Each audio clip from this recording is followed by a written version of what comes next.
Hello everyone, welcome to Hindi hub with चेतना।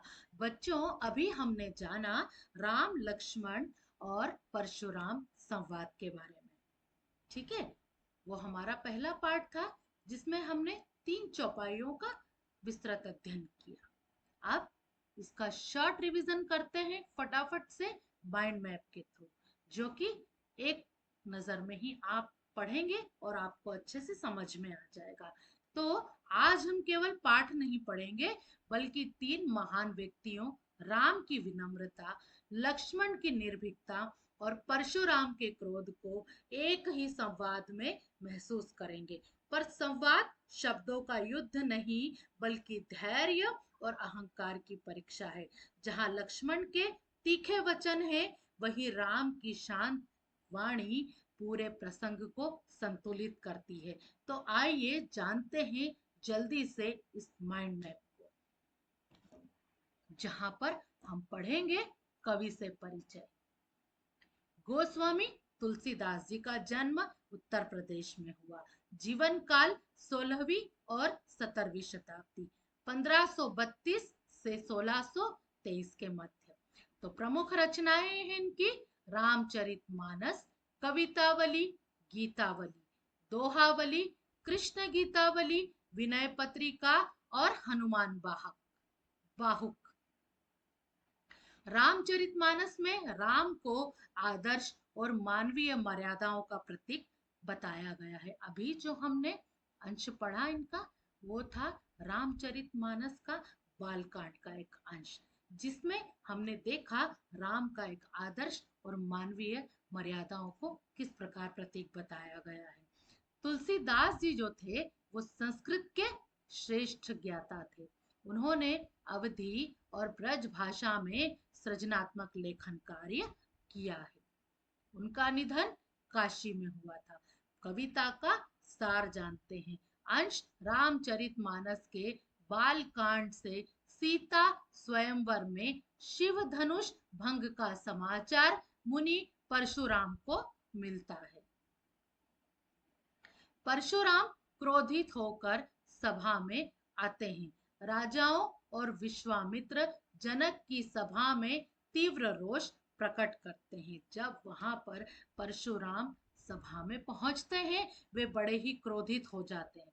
क्रोधित होते हुए सभा में प्रवेश करते हैं। वहां पर राजाओं और विश्वामित्र, जो जनक की सभा हो रही थी, सभी उस सभा में उन्होंने अत्यंत तीव्र रोष प्रकट किया है। जब धनुष तोड़ा, वो बड़े ही नाराज थे। राम और लक्ष्मण का परशुराम से विनम्र परिचय, परशुराम का क्रोध और लक्ष्मण का व्यंग्यपूर्ण उत्तर। जब परशुराम ने कहा कि शिव धनुष किसने तोड़ा, किसने दुस्साहस किया, तब वहां पर लक्ष्मण ने कहा था कि ऐसे धनुष तो हम बचपन में कई बार तोड़ चुके हैं। आपको इस धनुष को तोड़ने पर इतना परेशानी क्यों हो रही है। ये व्यंग था उनका, और यह भी हमने जाना। अंत में राम के संयम और विश्वामित्र के समझाने पर परशुराम का जो क्रोध है, वो शांत हो जाता है। जब परशुराम जी क्रोधित होते हैं, उनको विश्वामित्र ने समझाया, और तब जाकर उनका गुस्सा कहीं शांत होता है।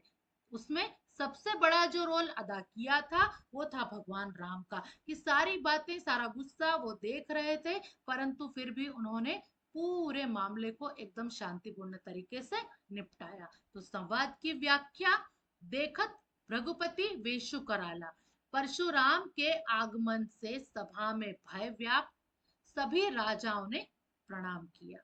जनक ने सम्मान किया, राम लक्ष्मण ने प्रणाम किया। परशुराम राम के तेजस्वी रूप से प्रभावित होकर फिर क्रोधित हो गए थे। उन्होंने जब राम का तेजस्वी रूप देखा, तो वे फिर से क्रोधित हो गए थे। समाचार कही जनक सुनाए, जनक ने शिव धनुष टूटने की घटना बताई। जनक ने बताया कि शिव धनुष क्यों तोड़ा गया था।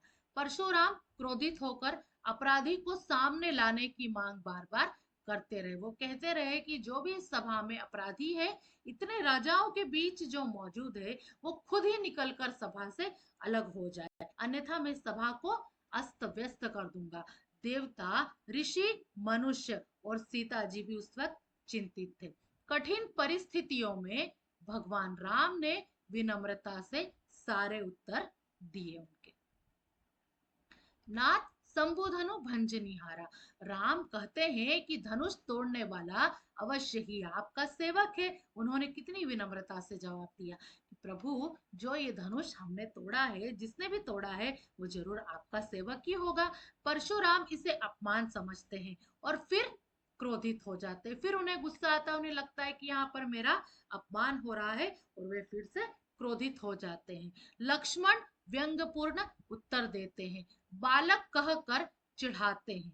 वे बालक कहकर परशुराम को चिढ़ाते हैं। संवाद में राम की विनम्रता, लक्ष्मण की साहसिक बुद्धि और परशुराम का जो क्रोध है वो प्रदर्शित होता है कि पूरी जो परेशानी जो वहां पर जो इकट्ठी हुई थी, उस पूरे मामले को भगवान राम ने विनम्रता से, लक्ष्मण की साहसिक और तीव्र बुद्धि से और परशुराम के क्रोध को उन्होंने शांत कर दिया।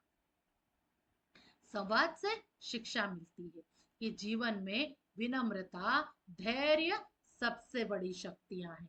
कठिन परिस्थितियों में क्रोध से बचकर संयमित रहना चाहिए। चाहे कितनी भी कठिन परिस्थितियां हो, दूसरों के क्रोध से अगर हमें बचना है तो संयमित और संतुलित व्यवहार करना चाहिए। अहंकार और क्रोध महानता को भी हानि पहुंचाते हैं। मतलब अहंकार, घमंड और गुस्सा किसी भी महान व्यक्ति को, किसी की महानता को हानि पहुंचाते हैं। साहस और आत्मविश्वास आवश्यक है, पर मर्यादा और संयम के साथ। तो यहाँ पर कहा गया है कि साहस हो, आत्मविश्वास दोनों आवश्यक है, लेकिन वो कैसा हो? मर्यादा और संयम के साथ हो। हमें मर्यादा नहीं भूलना चाहिए।